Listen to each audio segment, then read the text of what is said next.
കേരളത്തിന്റെ പൊതുവിദ്യാഭ്യാസം ലോകത്തിന് മാതൃകയാണെന്ന് വ്യവസായ നിയമമന്ത്രി പി രാജീവ് പറഞ്ഞു. ചെറുപ്രായത്തിൽ വിദ്യാഭ്യാസം നേടുന്നവരും കേരളത്തിൽ നിന്നുള്ളവരാണ് KN ഉണ്ണികൃഷ്ണൻ MLA ആവിഷ്കരിച്ച വൈപ്പിൻ സമഗ്ര വിദ്യാഭ്യാസ പദ്ധതിയുടെ ഭാഗമായി ഏർപ്പെടുത്തിയ വിദ്യാഭ്യാസ അവാർഡും സ്കോളർഷിപ്പും 514 പേർക്കായി വിതരണം ചെയ്യുന്നതിനുള്ള ഉദ്ഘാടനം നിർവഹിക്കുകയായിരുന്നു മന്ത്രി പി രാജീവ്. മികച്ച വിജയം സ്വന്തമാക്കിയ 22 സ്കൂളുകൾക്കും മന്ത്രി ഉപഹാരങ്ങൾ നൽകി. ഓച്ചതുരത്ത് സർവീസ് സഹകരണ ബാങ്ക് ഓഡിറ്റോറിയത്തിൽ നടന്ന അനുമോദന സമ്മേളനത്തിൽ KN ഉണ്ണികൃഷ്ണൻ MLA അധ്യക്ഷനായി. വിദ്യാഭ്യാസ രംഗത്തെ പ്രമുഖരായ സൈലം ലേണിംഗിന്റെ സഹകരണത്തോടെ SLC+2 പരീക്ഷകളിൽ മുഴുവൻ A+ഓടെ ഇക്കൊല്ലം ഉന്നത വിജയം നേടിയ കുട്ടികളെ MLAയുടെ വിദ്യാഭ്യാസ അവാർഡ് നൽകി ആദരിച്ചു.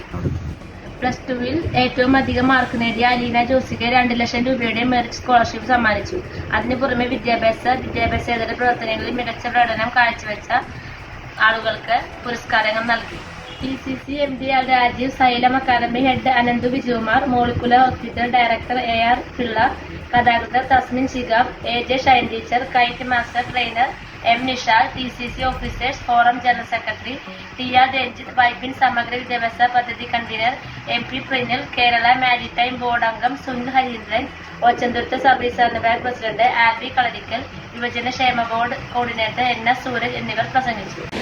വൈപ്പിൻ സമഗ്ര വിദ്യാഭ്യാസ പരിപാടിയിൽ കഴിഞ്ഞ 3 വർഷക്കാലമായി മുഖ്യ ചുമതലക്കാരനായി പ്രവർത്തിക്കുന്ന വൈപ്പിന്റെ ജനകീയ MLA ശ്രീ KN ഉണ്ണികൃഷ്ണൻ അവർ നമ്മുടെ ഈ മഹത്തായ പ്രോഗ്രാം ഉദ്ഘാടനം ചെയ്യുന്ന ഏറെ ബഹുമാന്യനായ കേരളത്തിന്റെ വ്യവസായ നിയമ കയർ വകുപ്പ് മന്ത്രി ശ്രീ പി രാജീവ് അവർ മുഖ്യാതിഥിയായി ഇവിടെ എത്തിച്ചേരും എന്ന് പ്രതീക്ഷിച്ചുകൊണ്ടിരിക്കുന്ന ഈ വൈദ്യുതികാരുടെയും കേരളത്തിന്റെയും മനുഷ്യാവകാശ പോരാട്ടങ്ങളിൽ പ്രതീക്ഷയോടുകൂടി കാണുന്ന ജസ്റ്റിസ് KK ദിനേശൻ സർ, വേദിയെ അലങ്കരിക്കുന്ന സർവശ്രീ AB Thomas, advocate Sunil Harindran, Shri MR Pillai, Shri R Rajeev, doctor Nisha, Shri Ranjith, Shri Alby Kalarikkal, Shri Sunil Kumaran, Shri Ananthu Vijayakumar, Shrimati Thasmin Shihab, Shri NS Sooraj, ഇവിടെ സദസ്സിലിരിക്കുന്ന ഏറെ ബഹുമാന്യരെ, പ്രിയപ്പെട്ട ആദരണീയരായ രക്ഷിതാക്കളെ, ഏറെ വാത്സല്യമുള്ള കുഞ്ഞുങ്ങളെ, മാധ്യമപ്രവർത്തകരെ, സുഹൃത്തുക്കളെ, ബഹുമാന്യനായ അധ്യക്ഷൻ പ്രിയപ്പെട്ട MLA സൂചിപ്പിച്ച് നിർത്തിയത് വിജയികൾക്ക് എല്ലാവർക്കും ആശംസകളും അഭിനന്ദനങ്ങളും നൽകുന്നതാണ്. എനിക്ക് തോന്നുന്നു 10ാം ക്ലാസ്സും +2 മാത്രമല്ല വിജയിച്ചിവിടെ നിർത്തിയിട്ടുള്ളത്. BEdൽ 3rd റാങ്ക് കരസ്ഥമാക്കിയ ടീച്ചർ കൂടെ ഇരിക്കുന്നു. അപ്പോ അങ്ങനെ എല്ലാ തരത്തിലും ചില വിജയങ്ങൾ നേടിയവരുണ്ട്. അപ്പൊ നിങ്ങളുടെ മുന്നിൽ ഏതായാലും ഞാൻ അവതരിപ്പിക്കപ്പെട്ട ആളല്ല, ഞാൻ നല്ല പരാജയം നൽകിയ ഒരാളാണ്. അപ്പൊ ഞാൻ പറയാൻ ഉദ്ദേശിച്ചത്, ഒരിക്കൽ ഗാന്ധിജിയോട് ചോദിച്ചു എന്താണ് ജനാധിപത്യം. അപ്പൊ അദ്ദേഹം പറയുന്നു, കൂടെ ഒരു കളിയിൽ ഓടുമ്പോൾ, ഒരു ഓട്ട മത്സരത്തിൽ 2 പേർ അല്ലെങ്കിൽ 3 പേർ ഒന്നിലധികം പേർ ഓടുമ്പോൾ അതിലൊരാൾ ജയിക്കും. ആ ജയിക്കുന്ന പ്രക്രിയയുടെ പേര് മാത്രമല്ല ജനാധിപത്യം. കൂടെ കുറെ പേർ ഓടാനുണ്ടായിരുന്നത് കൊണ്ടാണ് വിജയിയായത്. അപ്പൊ പരാജിതരുടെയും കൂടി ഒരു വേദിയാണ് ജനാധിപത്യം. മക്കളെ, ഞാൻ സൂചിപ്പിച്ചത്, ഇവിടെ നിങ്ങൾ വിജയിച്ചു. ജീവിതത്തിന്റെ ലക്ഷക്കണക്കിന് ഒരു ആവറേജ് നമ്മുടെ ജീവിതത്തിന്റെ ഒരു സ്പാൻ ഒരു 75-76 വയസ്സ് കേരളീയരുടെ. ഈ 76 വയസ്സിനുള്ളിൽ നമ്മൾ ധാരാളം ഓട്ടങ്ങൾ നടക്കും. അതിൽ ചെറിയൊരു ഭാഗം മാത്രമാണ് നിങ്ങൾ പൂർത്തിയാക്കിയിരിക്കുന്നത്. അവിടെ നിങ്ങൾ വിജയിച്ചു. നിങ്ങൾക്ക് പരാജയം ഉണ്ടാകും. ഇത് രണ്ടിനെയും മനക്കരുത്തോടുകൂടി നേരിടാനുള്ള കഴിവാണ് നിങ്ങളുടെ വിജയം. എവിടെയെങ്കിലും പരാജയം നേരിട്ടാൽ നമ്മുടെ സമൂഹത്തിൽ ചില കുഞ്ഞുമക്കളെങ്കിലും അല്ലെങ്കിൽ ചില അയ്യോ ഇതോടുകൂടി ജീവിതം തീർന്നു എന്ന് വിചാരിച്ച് അത് അവസാനിപ്പിക്കാൻ ശ്രമിക്കുന്ന വാർത്തകളും സംഭവങ്ങളും നമ്മൾ കേൾക്കാറുണ്ട്. ഞാൻ കഴിഞ്ഞ ദിവസം 3-ാം തീയതിയാണ് നമ്മുടെ സ്കൂൾ വന്നത്. 4-ാം തീയതി സ്കൂൾ ഞാനത് ലീവ് കൊടുത്തിട്ടാണ് പോയത്. നിങ്ങൾക്ക് അറിയാവുന്നതുപോലെ ഇലക്ഷന്റെ റിസൾട്ട് അറിയുന്ന ദിവസമാണ്. അപ്പൊ ഞാനവിടെ പോയി. ഒരു 10:30 മണിയായപ്പോ കാര്യം ക്ലിയറായി, നന്നായി തോറ്റു. അപ്പൊ ഞാനൊരു തീരുമാനം എടുത്തു, ഞാൻ ഇന്ന് സ്കൂളിൽ പോകും. ഫുൾ ഡേ ലീവ് കൊടുത്തിട്ടാണ് ഞാൻ പോയത് സ്കൂളിൽ. പക്ഷെ ഉച്ചവരെ ആ ലീവ് കട്ട് ചെയ്തു. എന്നിട്ട് ഞാൻ ഉച്ചയ്ക്ക് ചെന്നിരുന്നു. അപ്പൊ എന്റെ സ്കൂളിലെ ടീച്ചേഴ്സ് ഒക്കെ ഇരിപ്പുണ്ട്. അവരൊക്കെ വലിയ അത്ഭുതത്തോടെ നോക്കുകയാണ്. കുറെ പരാജയം ഏറ്റുവാങ്ങിയാലും കൂടായിട്ട് വന്നിരിക്കുകയാണ്. അപ്പൊ ഞാൻ ക്ലാസ്സിൽ ചെന്നു. ഞാൻ മക്കളോട് പറഞ്ഞു, മക്കളെ ടീച്ചർ തോറ്റു. അപ്പോൾ ആ ടീച്ചർ തോറ്റോ? ഞങ്ങൾ തോറ്റു. അപ്പൊ ഞാൻ ചെയ്തത്, ഒന്ന് എന്റെ കുട്ടികളുടെ അടുത്തേക്ക് എനിക്കൊരു സാധാരണ ഇതുണ്ടാവുമല്ലോ, ചമ്മലും ബുദ്ധിമുട്ടൊക്കെ ഉണ്ടാവും, മനുഷ്യ സഹജമാണ്. പക്ഷേ എന്റെ കുട്ടികളുടെ മുന്നിൽ ജീവിതത്തിൽ തോൽവിയും വിജയവും ഒക്കെ ഉണ്ടാവും. അതുകൊണ്ട് എനിക്ക് കുഴപ്പമില്ല എന്ന് കാണിക്കണം. തോൽവിയെ സന്തോഷത്തോടുകൂടി നേരിടാൻ എന്റെ മക്കളെ എനിക്ക് കാണിച്ചു കൊടുക്കേണ്ട ഉത്തരവാദിത്വം ടീച്ചർ എന്ന രീതിയിലുണ്ട്. അപ്പൊ അതെനിക്ക് കഴിഞ്ഞു. ഞാനത് സൂചിപ്പിച്ചത് ഞാൻ വലിയ കാര്യം ചെയ്യുന്നത് അർത്ഥമില്ല. നിങ്ങളിപ്പോ 10ാം ക്ലാസ് പാസ്സായി, ഫുൾ എ പ്ലസ് കഴിഞ്ഞിട്ട് ജസ്റ്റ് പാസ്സായതുണ്ട്. അപ്പോ നമ്മുടെ സമൂഹത്തിന്റെ ഒരു ധാരണ ഫുൾ എ പ്ലസുകാർ മാത്രമേ വലിയ ആളുകളാവുള്ളൂ എന്നാണ്. ആ ധാരണ നമ്മൾ തിരുത്തണം. നമ്മുടെ കൂടെ ഓടിയ കുട്ടികൾ, ഇപ്പൊ എന്റെ കൂടെ ഓടിയ എന്റെ സുഹൃത്തുക്കൾ, അവരെവിടെയൊക്കെയാണെന്ന് പരിശോധിച്ചാൽ നമുക്ക് മനസ്സിലാകും ഫുൾ എ പ്ലസ് ജീവിതത്തിൽ വാങ്ങാൻ കഴിയുന്നവരാണ് വിജയികൾ. അത് ഇവിടെ ജസ്റ്റ് ഡി വാങ്ങിയ കുട്ടികളും ജീവിതത്തിൽ ഒരുപക്ഷെ നമ്മളെ അത്ഭുതപ്പെടുത്തുന്ന വിജയങ്ങൾ കാണാൻ സാധിക്കും. വിദ്യാർത്ഥികൾ, അവരുടെ രക്ഷകർത്താക്കൾ, സഹോദരി സഹോദരന്മാരെ, സുഹൃത്തുക്കൾ, നിങ്ങൾ തുടങ്ങിയിട്ട് കുറച്ച് സമയം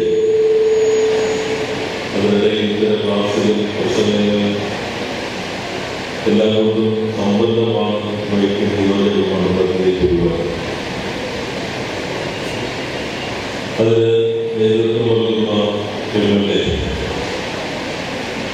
കെ ഉണ്ണികൃഷ്ണനെ ആദ്യം തന്നെ ഞാൻ ഈ നാടിന് വേണ്ടി പ്രത്യേകം അഭിനന്ദിക്കുന്നു.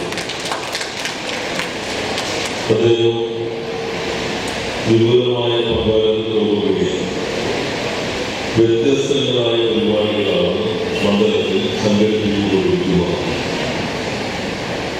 ഞാൻ പറഞ്ഞു, അധികം സംഘടിപ്പിക്കുക ഞങ്ങൾക്കൂടെ ബുദ്ധിമുട്ടാവും. ബൈക്കിലൂടെ പോകുമ്പോൾ ആ ഒരുപാട് വലിയ പോസ്റ്റ് കാണുന്നത് മറ്റുള്ളവർക്ക് ബുദ്ധിമുട്ടാവും. അധികം പരിപാടികളോ ഞാൻ ചോദിക്കുന്നില്ല. അതൊന്നും കൂടുതൽ ഉത്സാഹമില്ല. പരിപാടി നടത്തിക്കൊണ്ടിരിക്കുകയാണ്. മണ്ഡലത്തിന്റെ സമഗ്രമായ വികസനത്തിനാണ് അദ്ദേഹം നേതൃത്വം നൽകുന്നത്. അതിന്റെ ഭാഗമായി തന്നെയാണ് വിദ്യാഭ്യാസ മേഖലയിലെ ഇടപെടലുകളും വിദ്യാർത്ഥികളെ ആദരിക്കുന്ന ഈ ചടങ്ങ് സംഘടിപ്പിച്ചിട്ടുള്ളത്. ഞാനത് ദീർഘമായ പ്രശ്നത്തിൽ ജീവിക്കുന്നു. കാരണം മഴ പോകുന്നുണ്ടെങ്കിൽ അകത്ത് ഒരു ചൂടുള്ള ആൾ കൂടാകുമ്പോൾ പോകുന്നത് ഒരു ചൂടുള്ളത് വീശിക്കൊണ്ടിരിക്കുന്നത്. നിങ്ങൾക്കാണെങ്കിൽ ഉപകാരങ്ങളെല്ലാം വാങ്ങി നേരത്തെ തന്നെ പോകണമെന്ന് ആഗ്രഹിച്ചിരിക്കുന്നവരാണ്. കേരളത്തിലെ പൊതുവിദ്യാഭ്യാസം ഇന്ന് ലോകത്തിൽ തന്നെ മാതൃകയാണ്. കഴിഞ്ഞ ദിവസം അന്താരാഷ്ട്ര മാധ്യമങ്ങളിൽ വരികയുണ്ടായ കേരളത്തിൽ ഒരു പ്രത്യേകത, കേരളത്തിൽ ഒരു കുഞ്ഞുങ്ങൾ ജനിച്ചു കഴിഞ്ഞാൽ 5 വയസ്സ് വരെ എത്തുന്നവരുടെ എണ്ണമെന്നുള്ളത് അമേരിക്കയിൽ ജനിക്കുന്ന കുഞ്ഞുങ്ങളിൽ 5 വയസ്സ് വരെ എത്തുന്നവരുടെ എണ്ണത്തെക്കാൾ ഒപ്പമോ കുറച്ച് മുമ്പിലുമാണ്. എന്നാൽ ഇന്ത്യയിലെ മറ്റ് പല സംസ്ഥാനങ്ങളിലും ജനിക്കുന്ന കുഞ്ഞുങ്ങളിൽ 5 വയസ്സ് വരെ എത്തുന്നവർ ആഫ്രിക്കയിൽ ഏറ്റവും പിന്നോക്കം നിൽക്കുന്ന രാജ്യങ്ങളിൽ ജനിക്കുന്ന കുഞ്ഞുങ്ങളിൽ 5 വയസ്സ് വരെ എത്തുന്നവരുടെ എണ്ണത്തെക്കാൾ കുറവാണ്. അത് കേരളത്തിന്റെ ആരോഗ്യ മേഖലയിലുള്ളതാണ്.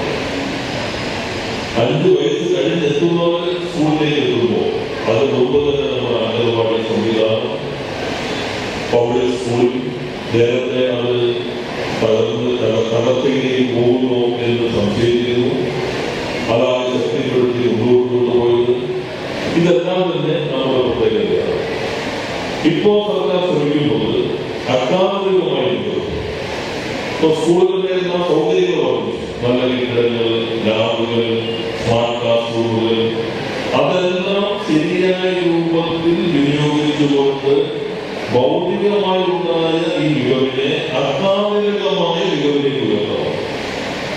അതിന് നമ്മളിപ്പോ നമ്മുടെ പഠന സംവിധാനം പരിശീലിച്ചു. 80,000 അധ്യാപകർക്ക് ഇപ്പോ നിർമ്മിത ബുദ്ധിയുടെ ആർട്ടിഫിഷ്യൽ ഇന്റലിജൻസിന്റെ ടൂൾസ് അത് പരിചയപ്പെടുത്തുന്ന പരിശീലനം എടപ്പള്ളിയിൽ നടത്തുകയാണ്.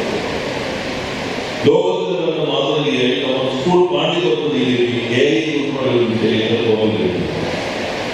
അപ്പൊ അങ്ങനെ ഈ അജ്ഞാതമായ മികവ് കരിക്കുലത്തിലും സിലബസിലും ബോധന രീതിയിലുമൊക്കെ മാറ്റങ്ങൾ വരുത്തിക്കൊണ്ട് കൈവരിക്കാനാണ് സർക്കാർ ശ്രമിച്ചുകൊണ്ടിരിക്കുന്നത്.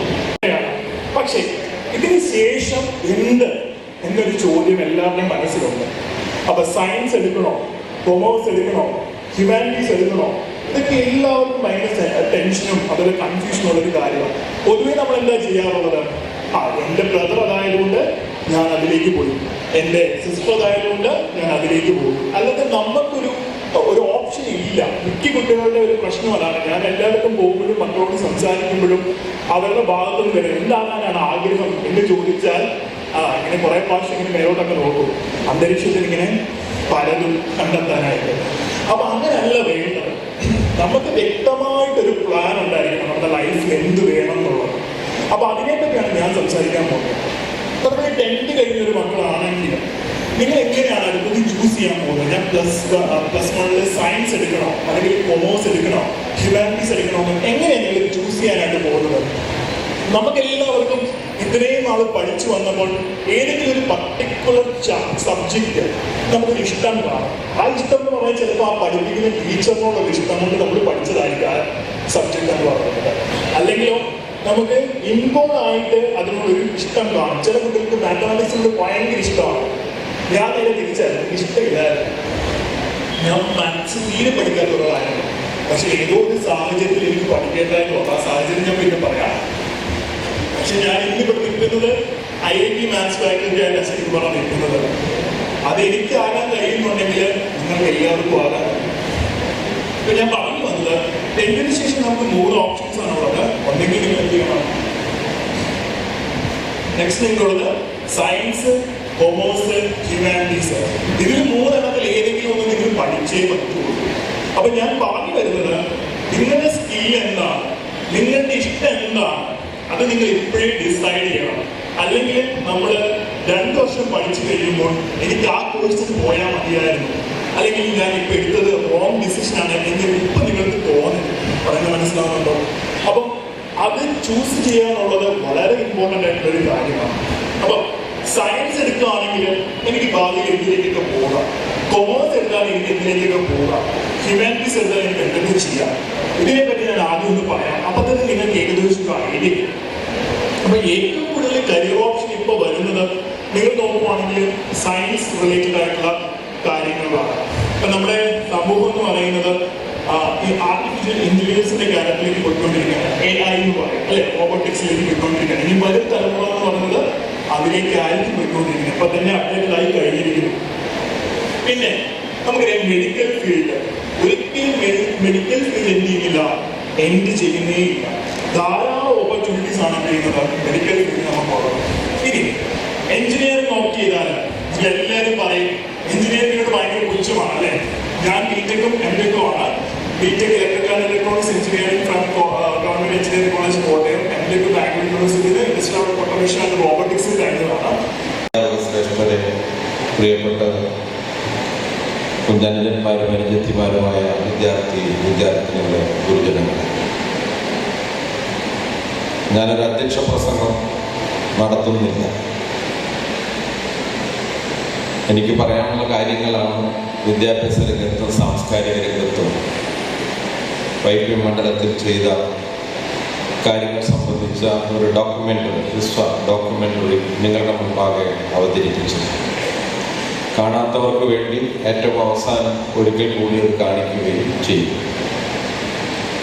കഴിഞ്ഞ 3 വർഷമായി നമ്മൾ നടപ്പാക്കി വരുന്ന വൈപ്പിൻ സമഗ്ര വിദ്യാഭ്യാസ പരിപാടിയുടെ ഭാഗമായിട്ടാണ് ഇത്തവണ 500-ൽ പരം വരുന്ന വിദ്യാർത്ഥികളെ 10ാം തരത്തിലും അതുപോലെ +2-വിലും A+ നേടിയ കുട്ടികളെയും നമ്മുടെ മണ്ഡലത്തിലെ 21 വിദ്യാലയങ്ങൾ പരീക്ഷ എഴുതിയ വിദ്യാർത്ഥികളിൽ 100% വിജയം നേടിയ വിദ്യാലയങ്ങളെയും അധ്യാപകരെയും ആദരിക്കുക കൂടി ചെയ്യുന്ന ചടങ്ങാണ് ഇന്നിവിടെ നമ്മൾ സംഘടിപ്പിച്ചിട്ടുള്ളത്. നമ്മുടെ കേരളത്തിൻ്റെ പൊതുവിദ്യാഭ്യാസ മേഖലയിൽ കേരളത്തിലെ ഗവൺമെൻറ് ഇടപെട്ട് നടപ്പാക്കി വരുന്ന കാര്യങ്ങൾ സ്വാഗത പ്രാസംഗികനും എൻ്റെ ഈ സമഗ്ര വിദ്യാഭ്യാസ പദ്ധതിയുടെ പ്രോജക്ട് കോർഡിനേറ്റർ കൂടിയായിട്ടുള്ള ശ്രീ AP പ്രിനിൽ നിങ്ങളുടെ മുമ്പാകെ അദ്ദേഹത്തിൻ്റെ ഹ്രസ്വമായ പ്രസംഗത്തിലൂടെ അവതരിപ്പിച്ചു കഴിഞ്ഞിട്ടുണ്ട്. നാം കേരളം ഒരു 4 നൂറ്റാണ്ടിനപ്പുറത്തുള്ളൊരു കേരളത്തെ സ്വപ്നം കാണുകയാണ്. ലോകത്തിന്ന് ശാസ്ത്രരംഗത്തും സാങ്കേതിക രംഗത്തും വന്ന അത്ഭുതകരമായ മാറ്റങ്ങൾ നമ്മുടെ പുതിയ തലമുറയ്ക്ക് അനുഭവവേദ്യമാകണമെന്ന ലക്ഷ്യത്തോടെയാണ് നാം പൊതുവിദ്യാഭ്യാസ രംഗത്തും ഉന്നത വിദ്യാഭ്യാസ രംഗത്തും കേരളത്തിലെ ഗവൺമെൻറ് ഇടപെട്ടുകൊണ്ടിരിക്കുന്നത്.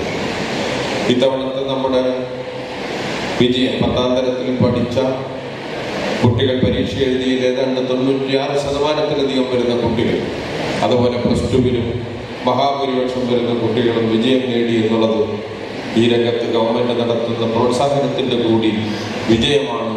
അതുപോലെ ഒരു അന്തരീക്ഷം ഒരുക്കുന്നതിനും നമുക്ക് കഴിഞ്ഞിട്ടുണ്ട്. അതുപോലെ MRA പിള്ള, നമ്മുടെ ഡോക്യുമെൻ്റ് ഉദ്ഘാടനം ചെയ്ത MRA പിള്ള സാറ് നമ്മുടെ ഇവിടെ തന്നെ മോളിക്കുലർ എന്ന് പറയുന്ന ആശുപത്രിയുടെ ഡയറക്ടറാണ്.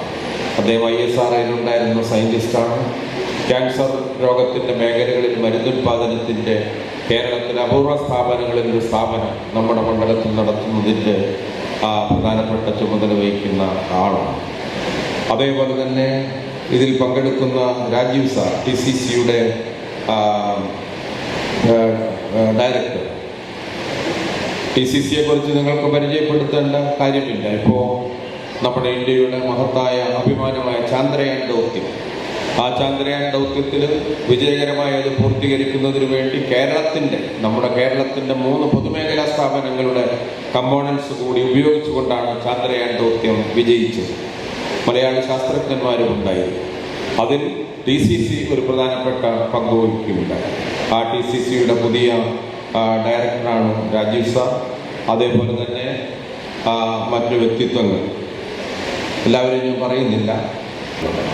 കഠിനമായ പരിശ്രമങ്ങളിലൂടെയും അധ്യാപകരുടെ സഹകരണവും രക്ഷിതാക്കളുടെ പിന്തുണയും എല്ലാം ഉൾപ്പെടെ ആ സഹായത്തോടു കൂടിയെല്ലാം പഠിച്ച് മിടുക്കരായി എല്ലാ വിഷയങ്ങൾക്കും A+ നേടിയ എൻ്റെ കുഞ്ഞനുജന്മാരെയും അനുജത്തിമാരെയും അതുപോലെ ഈ 100% വിജയം നേടിയ വിദ്യാലയങ്ങളെ പ്രതിനിധീകരിക്കുന്ന അധ്യാപകരെയും അധ്യാപികമാരെയും എല്ലാവരെയും ഞാൻ എൻ്റെ ഹൃദയം കൊണ്ട് ഞാൻ ആലിംഗനം ചെയ്യുകയാണ്. ഇവിടെ ഉദ്ഘാടനം ചെയ്യുന്ന മന്ത്രി ശ്രീ രാജീവ്, ഇവിടെ സ്വാഗതം ആശംസിച്ച ശ്രീ കുഞ്ഞ്, നമ്മുടെ ടീച്ചർ ശ്രീമതി ടീച്ചർ, മറ്റ് വേദിയിൽ വിശിഷ്ട വ്യക്തികളെ, സുഹൃത്തുക്കളെ, വിദ്യാർത്ഥികളെ, നമുക്കറിയാം ഇന്നിവിടെ വളരെ ചെറിയ സമയത്താണെങ്കിലും വലിയ രീതിയിൽ ചിന്തിപ്പിക്കുന്ന കാര്യങ്ങൾ നമ്മുടെ ശ്രീകുണയിലും ടീച്ചറെല്ലാം സംസാരിച്ചു കഴിഞ്ഞു. ഇവിടെ ഈ പരിപാടി എല്ലാ വർഷവും നടത്തി വരുന്നത് നമ്മുടെ വൈപ്പിൻ മണ്ഡലത്തിലെ എല്ലാ കുട്ടികളും A+ന്റെ കുട്ടികൾക്ക്, SSC +2 വിദ്യാർത്ഥികൾക്ക് എന്നുള്ളതാണ്. അതിലൂടെ പലരും പറഞ്ഞിട്ടുണ്ട്, നമുക്കൊരു തുടർ പഠനത്തിന്, ഉപരിപഠനത്തിന് വേണ്ടിയുള്ള ഒരു ഗേറ്റ്വേ ആണ് നമ്മുടെ ഈ SSLC +2. ഏത് വിഷയം അടുത്തത് എടുത്ത് ജീവിത മുന്നോട്ടത്തിന് എന്ത് വേണമെന്നുള്ള ചിന്തിപ്പിക്കുന്ന ഒരു സമയമാണ്, സന്ദർഭമാണ്. അപ്പോൾ ഈ ഗൈഡൻസ് പോലുള്ള പല കാര്യങ്ങളും അതിന് വേറെ ഭാഗമായിട്ട് പ്രശസ്തമായ ഒരു കാര്യം തന്നെയാണ്. അപ്പോൾ ഈ ഒരു മാർക്ക് എന്ന് പറയുന്നത് നമുക്ക് അടുത്ത ഒരു കാലത്തിന് വേണ്ടിയുള്ളതാണ്. എന്നിരുന്നാലും മറ്റുള്ള കാര്യങ്ങൾ കൂടി നമ്മൾ സാമൂഹ്യമായ എല്ലാ വിദ്യാഭ്യാസവും ഇതിനോടൊപ്പം നേടേണ്ടതായിട്ടുണ്ട്. നമുക്ക് നാളെ ഒരു നല്ല ഭാവിക്ക് വേണ്ടി നമ്മുടെ സമൂഹത്തിനും ഇവിടെ പറഞ്ഞ നമ്മുടെ രാജ്യത്തിനും മറ്റും നല്ലൊരു ഭാവിക്ക് വേണ്ടി എല്ലാ രീതിയിലും ജനാധിപത്യപരമായി ചിന്തിക്കുന്ന ഒരു സ്വഭാവത്തിന് വേണ്ടി ആ കഴിവിന് വേണ്ടി നമ്മൾ കൂടുതൽ അറിയേണ്ടതായിട്ടുണ്ട്, സമൂഹത്തെ അറിയേണ്ടതായിട്ടുണ്ട്. അത് സമൂഹത്തിൽ സാധാരണ നമുക്ക് പെട്ടെന്ന് അറിയാൻ സാധിക്കുന്നത് വായനയിലൂടെയാണ്. വായന ശീലമാക്കിക്കൊണ്ട് അല്ലെങ്കിൽ നമ്മളുടെ അറിവിനെ ഒരു ശീലമാക്കിക്കൊണ്ട് ഒരു നിശ്ചിത സമയത്ത് നമുക്ക് മറ്റുള്ള പഠനം പോലെ തന്നെയുള്ള മറ്റുള്ള എല്ലാ കാര്യങ്ങളും സമൂഹത്തിലെയും നമ്മുടെ രാജ്യത്തെയും ലോകത്തെയും എല്ലാം ബാധിക്കുന്ന പല കാര്യങ്ങളും എല്ലാ ദിവസം എന്നോളം നമ്മൾ അറിഞ്ഞു പോകേണ്ട ഒരു സാഹചര്യം കൂടിയാണ്. ഒരു കുട്ടി വളർന്നു വരുമ്പോൾ വിദ്യാഭ്യാസ മേഖലയെ വളർന്നു വന്ന് ഏതെങ്കിലും ഒരു തരത്തിലുള്ള ഇന്റർവ്യൂവെല്ലാം അറ്റൻഡ് ചെയ്യേണ്ടി വരുമ്പോൾ വിപുലമായ ഒരു ജനറോളേജ് നമുക്ക് ആവശ്യമാണ്. അപ്പോൾ കുട്ടികൾ എല്ലാ അർത്ഥത്തിലും അത് കൈവരിക്കേണ്ട നമുക്കറിയാവുന്നത് കൈവരിക്കേണ്ടതാണ്. ആ സമയത്ത് നമ്മൾ വിദ്യാഭ്യാസം സാങ്കേതികമാവണമെന്നുള്ളത് ഇതിന് എളുപ്പം വഴിയെന്ന് പറയുന്നത് വായനയാണ്. വായന ഏകദേശം ഒരു 800-ലധികം വ്യക്തികളാണ് ഈ നാളിൽ വരുന്നത്. ഇത്തരത്തിലുള്ള ആദരവ് നമ്മുടെ കുട്ടികൾക്ക് കിട്ടുന്ന ഏറ്റവും വലിയ അംഗീകാരമാണ്.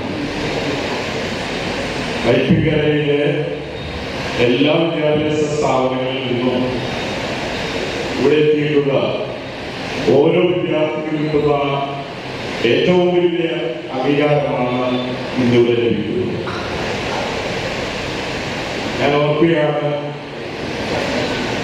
കേരളത്തിലെ ഉന്നത വിദ്യാഭ്യാസത്തിലെ കൂടുതൽ മേഖലകൾ നമ്മുടെ സർക്കാർ അതിനു വേണ്ടുന്ന സംവിധാനങ്ങളൊക്കെ ചെയ്തുകൊണ്ട് മുന്നോട്ട് പോകുമ്പോൾ ഈ കഴിഞ്ഞ ദിവസം ബാങ്കിൽ വിദേശത്ത് പഠിക്കുന്നതിന് വേണ്ടി വിദേശത്ത് ജോലിക്ക് പോകുന്നതിന് വേണ്ടി നമ്മുടെ മാതാപിതാക്കള് ബാങ്ക് വായ്പൊക്കെ വരുമ്പോൾ മിക്കവരും പറയുന്നത് എന്റെ മുന്നിലിരിക്കുന്ന വിദ്യാർത്ഥികൾ ഏറെ ശ്രദ്ധിക്കേണ്ട ഒരു വിഷയമാണ്. എങ്ങനെയെങ്കിലും ഈ കേരളത്തിൽ നിന്ന് രക്ഷപ്പെട്ട മതി. കഴിഞ്ഞ ദിവസം ഒരു ഡെന്റൽ പഠിച്ച ഒരു ഡോക്ടർ പറയുകയാണ്, യൂറോപ്യൻ കൺട്രിയിൽ പോയി കഴിഞ്ഞാൽ അവിടെ ഡോക്ടർമാർക്ക് വലിയ പരിരക്ഷ ലഭിക്കുന്നു. ഒന്ന് ആലോചിച്ച് നോക്കുക, നമ്മുടെ പ്രദേശത്ത് നമ്മുടെ നാട്ടില് പഠിച്ച് നമ്മുടെ നാടിനെ തള്ളിപ്പറയും ഒരു സമൂഹമായി വിദ്യാഭ്യാസ രംഗത്ത് ഉയർന്നു വരുന്ന നമ്മൾ ചിന്തിക്കാൻ തുടങ്ങിയിരിക്കുന്നു. എന്റെ പ്രിയപ്പെട്ട വിദ്യാർത്ഥികളെ, ഇത്തരത്തിലുള്ള ആദരവുകൾ നമ്മുടെ സമൂഹം തരുമ്പോൾ നമ്മുടെ നെഞ്ചോട് ചേർത്ത് പിടിച്ചുകൊണ്ട് എന്റെ കേരളം, എന്റെ രാജ്യം, എന്റെ ഇന്ത്യയാണെന്നുള്ള ടീച്ചർ പറഞ്ഞതുപോലെ ആ ഹൃദയത്തിൽ ചേർത്ത് പിടിക്കുവാനുള്ള മനോഭാവം എന്റെ വിദ്യാർത്ഥികൾക്ക് എല്ലാവർക്കും ഉണ്ടാകണം. മാതാപിതാക്കൾ ചേർത്ത് പിടിച്ചുകൊണ്ട്, ഈ സമൂഹത്തെ ചേർത്ത് പിടിച്ചുകൊണ്ട് മുന്നോട്ട് കടന്നു പോകുവാൻ നമ്മുടെ സംസ്ഥാനത്തെയും നമ്മുടെ രാജ്യത്തെയും സ്നേഹിക്കുന്ന ഒരു തലമുറ വളർന്നു വരണം എന്നുള്ള ഏറ്റവും സന്തോഷത്തോടുകൂടിയുള്ള ഒരു അഭിമാനത്തോടെ നിങ്ങൾ വളർന്നു വരണമെന്ന് മാത്രം ആശംസിച്ചുകൊണ്ട് എല്ലാവർക്കും മുൻസിപ്പൽ സർവീസ് ബാങ്കിന്റെ എല്ലാവിധ അനുമോദനങ്ങൾ ആശംസകൾ നേർന്നുകൊണ്ട് നിർത്തുന്നു. വ്യക്തിത്വങ്ങളെ ഈ ചടങ്ങിൽ പങ്കെടുക്കുന്ന ഉന്നത വിജയം കരസ്ഥമാക്കിയിട്ടുള്ള പ്രിയപ്പെട്ട വിദ്യാർത്ഥികളെ, അധ്യാപകരെ, രക്ഷിതാക്കളെ, വൈപ്പിൻ മണ്ഡലത്തിൽ നമ്മുടെ MLA ശ്രീ KN ഉണ്ണികൃഷ്ണൻ നടപ്പിലാക്കുന്ന സമഗ്ര വിദ്യാഭ്യാസ പദ്ധതിയുടെ ഭാഗമായി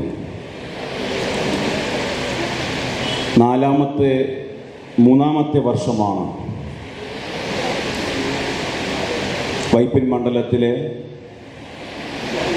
SSLCക്കും +2-നും എല്ലാ വിഷയത്തിനും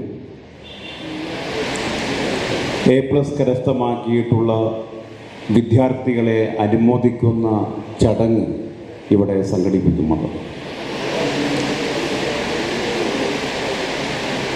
ഈ വേദിയേറെ ധന്യമായ വേദിയാണ്. അതിന് കാരണം അനുമോദന ചടങ്ങ് ഈ വേദിയുടെ മാറ്റുകൂട്ടുന്നു എന്നുള്ളത് നമുക്ക് കാണുവാൻ സാധിക്കും. ഈ കുട്ടികൾക്ക് അനുമോദിക്കുക എന്നുള്ളത് അവരുടെ ജീവിത പ്രയാണത്തിൽ ഏറ്റവും പ്രധാനപ്പെട്ട ആ പ്രയാണത്തിനെ കരുത്തുറ്റ ഒരു പ്രചോദനമായി ഈ അനുമോദനം മാറും എന്ന് ഞങ്ങൾ കാണുകയാണ്. 2 കോടി രൂപ 4 കോടി രൂപയാണ് ഇത്തവണ പുതിയ കെട്ടിടം നിർമ്മിക്കുന്നതിന് മാറ്റി. പള്ളിപ്പുറത്ത് സ്കൂളിന്റെ പ്രവർത്തനങ്ങൾ, ചെറായി LP സ്കൂളിന്റെ പ്രവർത്തനങ്ങൾ പുരോഗമിച്ചു വരുന്നു. വിദ്യാഭ്യാസ മേഖലയിൽ വളർന്നു വരുന്ന കുട്ടികൾക്കുള്ള കരുതലെന്ന നിലയിൽ അങ്ങേയറ്റം ജാഗ്രതയോടുകൂടിയാണ് പ്രവർത്തനങ്ങൾ മുന്നോട്ട് നീങ്ങുന്നത്. കോവിഡ് കാലത്ത് ഡിജിറ്റൽ ഡിവൈഡ് ഉണ്ടാകാതിരിക്കുന്നതിന് വേണ്ടി എല്ലാ കലാലയങ്ങൾക്കും ആവശ്യമായിട്ടുള്ള പ്രത്യേകിച്ച് ക്ലാസ് റൂമുകളെല്ലാം ഹൈടെക് ആക്കുന്നതിനും കുട്ടികൾക്ക് മൊബൈൽ ഫോണുകൾ നൽകുന്നതിനും TV നൽകുന്നതിനും അങ്ങനെ ഡിജിറ്റൽ വിദ്യാഭ്യാസത്തെ പ്രോത്സാഹിപ്പിക്കുന്നതിന് വേണ്ടിയുള്ള എല്ലാ സൗകര്യവും ഇതിനു മുമ്പ് ചെയ്യുകയാണ്.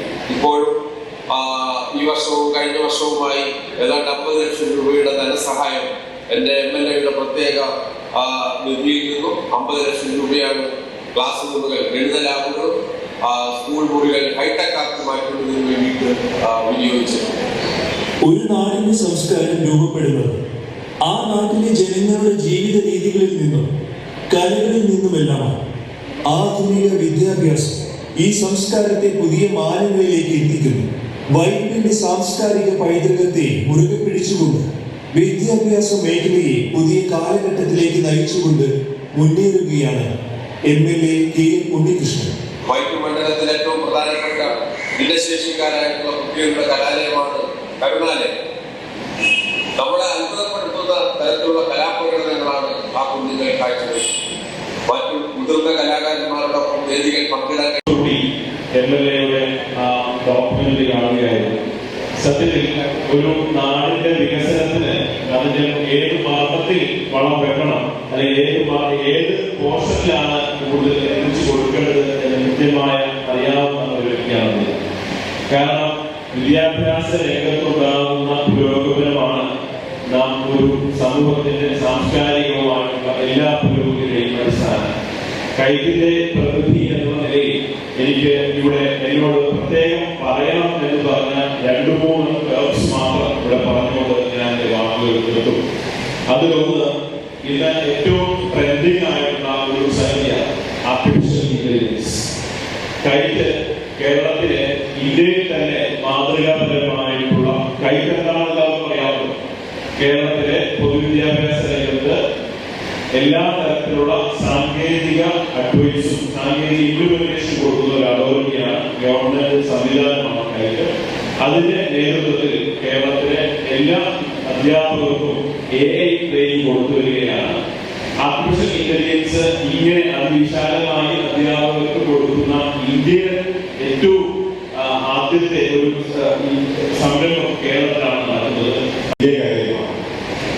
അടുത്ത ജനറേഷനുള്ള കുട്ടികളുടെ വിദ്യാഭ്യാസത്തിൽ അവർക്ക് പ്രചോദനം നൽകുന്നതാണ് നമ്മുടെ അടുത്ത ജനറേഷന്റെ കടമയായി കാണുന്നു. ഞങ്ങളെപ്പോലുള്ള ഇൻഡസ്ട്രി പുതിയ വിദ്യാഭ്യാസ ഇൻസ്റ്റിറ്റ്യൂഷനായിട്ടുള്ള കൊളാബറേഷനാണ് വർക്ക് ചെയ്യുന്നത്. പുതിയ ജനതയുടെ പുതിയ വിദ്യാഭ്യാസ കാഴ്ചപ്പാടുകളും നമുക്ക് എപ്പോഴാണ് അത് ഇൻഡസ്ട്രിക്ക് പ്രാബല്യമാക്കാൻ ചെയ്താൽ മാത്രമേ ഒരു ഇൻഡസ്ട്രിക്ക് മുന്നോട്ട് പോകുവാൻ സാധിക്കുകയുള്ളൂ. ഇന്ന് പറയുന്ന പൊല്യൂഷൻ പ്രോബ്ലം എല്ലാം തന്നെ ഇതിന്റെ ഒരു ഉദാഹരണങ്ങളാണ്. ഒരു ഇൻഡസ്ട്രി എങ്ങനെയാണ് പ്രവർത്തിക്കുന്നതെന്നും അതിലേക്കുള്ള മാർഗങ്ങൾ എന്തൊക്കെയാണെന്ന് ഓരോ വിദ്യാർത്ഥിയും പഠിച്ചാൽ മാത്രമേ ഇങ്ങനെയുള്ള ഇൻഡസ്ട്രികൾ ഈ കേരളത്തിൽ നിലനിന്ന് പോകുവാൻ സാധിക്കുകയുള്ളൂ. സാങ്കേതിക വിദ്യാഭ്യാസത്തിലൂടെ അതിന് ഭാഗമായി നടത്തുന്ന ഈ വിദ്യാഭ്യാസ അവാർഡുകൾ തുടർച്ചയായി കഴിഞ്ഞ വർഷങ്ങളിലും ഞങ്ങൾക്ക് ഭാഗമായി സാധിച്ചിട്ടുണ്ട്. ഈ വർഷം ഇതിന്റെ ഭാഗമാകാൻ സാധിച്ചത് സന്തോഷം. കൂടാതെ ACC ഓഫീസേഴ്സ് ഫോറത്തിന്റെ പ്രസിഡന്റ് കൂടിയാണ് നമ്മുടെ പ്രിയപ്പെട്ട MLA. ഇപ്പോൾ ഈ ഇന്നത്തെ പരിപാടി അവാർഡ് നടന്നതല്ല, ഇനി അവരുടെ എല്ലാ വിദ്യാർത്ഥികൾക്കും അഭിനന്ദനം നേരുന്നു. വീണ്ടും ഇതുപോലുള്ള പരിപാടി അടുത്ത വർഷങ്ങളിലും നമ്മുടെ സംഘടനകളെ എല്ലാവിധ സഹായ സഹകരണം വാഗ്ദാനം ചെയ്യുന്നു. എല്ലാ വിദ്യാർത്ഥികൾക്കും ഭാവിയിൽ മികച്ച വിജയങ്ങൾ എത്തിപ്പിടിക്കാൻ സാധിക്കട്ടെ ആശംസിക്കുന്നു. ഈ ചാനൽ ഷെയർ ചെയ്യുക, സബ്സ്ക്രൈബ് ചെയ്യാൻ മറക്കരുത്.